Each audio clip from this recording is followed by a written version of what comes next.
Assalamualaikum warahmatullahi wabarakatuh. Perkenalkan, saya Trisa Hira Amalia dengan NIM 12440100092 dari kelas 1C Program Studi Bimbingan Konseling Islam UIN Sunan Gunung Jati Bandung. Tujuan dibuatnya video ini yaitu untuk memenuhi tugas UAS mata kuliah Ilmu Komunikasi dengan dosen pengampu mata kuliah yang terhormat Bapak Dr. Haji Cecep Suryana MSI. Ada beberapa poin argumen yang sudah diberikan, dan di sini saya akan menjelaskan argumen tersebut dan juga apakah argumen tersebut pernyataannya ini benar atau salah. Argumen yang pertama yaitu perkembangan ilmu komunikasi sebelum masa prasejarah termasuk pada tahapan manusia. Pernyataan ini menurut saya benar. Jadi pada masa prasejarah merujuk pada zaman sebelum manusia mengenal tulisan. Pada tahap ini itu, komunikasi dilakukan secara nonverbal seperti menggunakan gerakan tubuh, mimik wajah, dan juga simbol-simbol sederhana.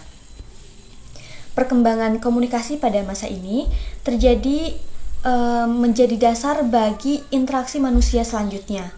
Simbol-simbol awal seperti gambar pada dinding gua atau yang biasa disebut petroglif menjadi cikal bakal bahasa dan sistem komunikasi yang lebih kompleks.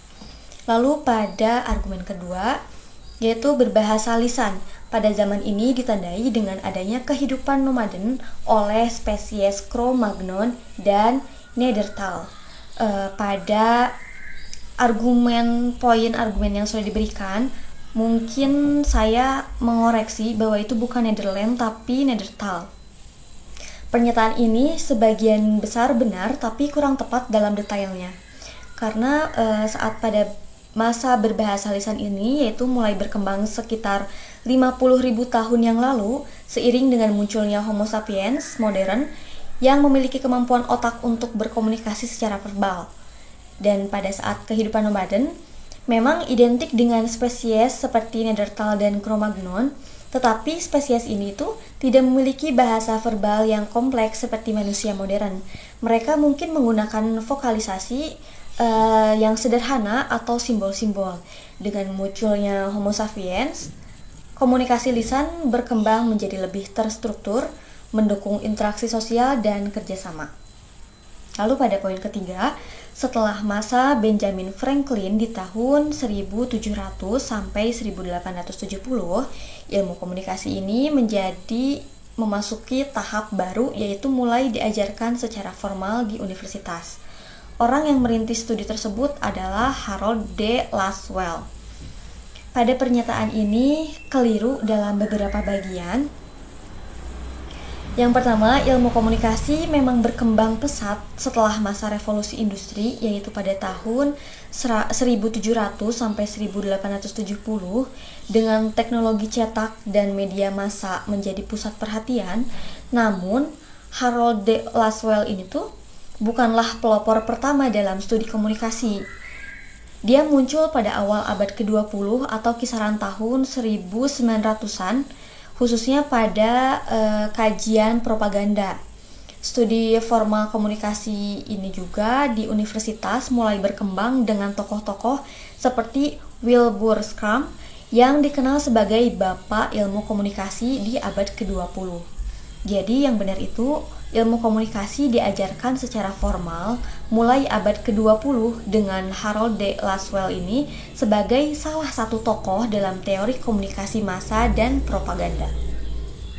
Lalu pada poin keempat, komunikasi adalah proses di mana seorang menyampaikan stimulus dengan tujuan mengubah atau membentuk perilaku orang lainnya. Hal ini diungkapkan oleh Shannon dan Weaver. Pernyataan ini keliru juga.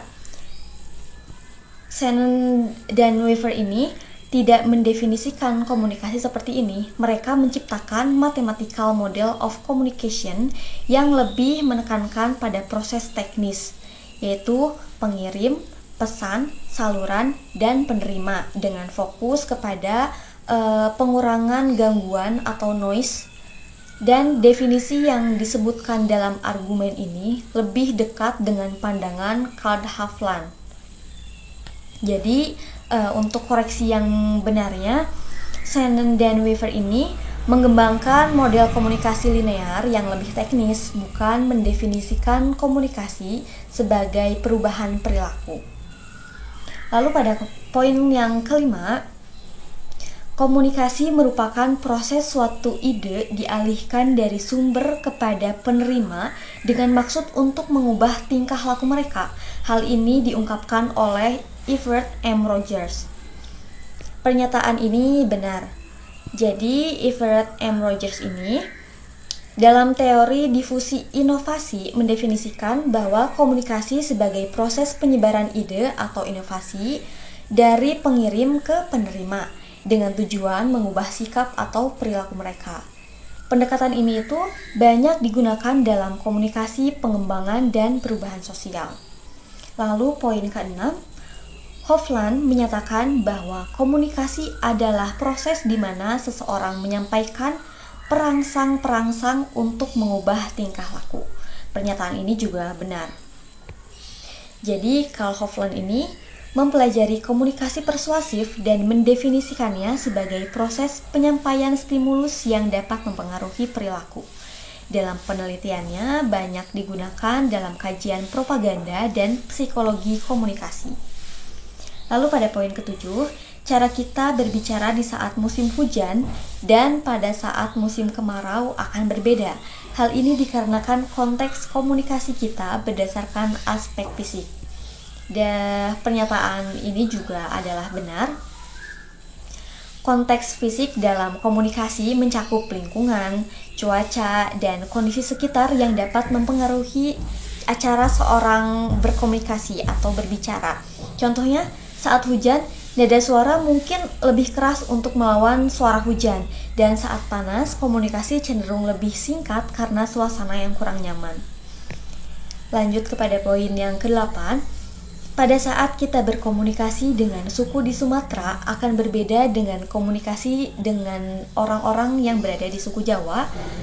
Perbedaan ini merupakan konteks komunikasi dari aspek sosial. Pernyataan ini juga benar. Konteks sosial ini mencakup norma, adat, dan budaya yang mempengaruhi cara berkomunikasi. Perbedaan ini dapat dilihat dalam bahasa atau dialek, istilah khas, lalu dapat dilihat juga dari gaya berbicara, lebih formal atau lebih santai. Yang terakhir juga dapat dilihat dari etiket, misalnya tatap mata dianggap sopan atau tidak. Lalu poin yang ke-9, jika kita ingin menjadi komunikator yang handal, kita perlu mengenal diri kita sendiri terlebih dahulu. Setelah itu perlu memiliki kredibilitas, kekuatan, dan uang. Pernyataan ini sebagian benar. Pengenalan diri sendiri adalah langkah penting dalam menjadi komunikator yang efektif, karena memahami kelemahan dan kekuatan diri itu membantu untuk meningkatkan kepercayaan diri. Namun kekuatan dan uang bukanlah elemen utama. Yang lebih penting adalah kredibilitas, yaitu didapat dari keahlian dan integritas. Lalu selain kredibilitas, kita juga dapat memahami atau memiliki kemampuan untuk beradaptasi, yaitu mampu memahami audiens.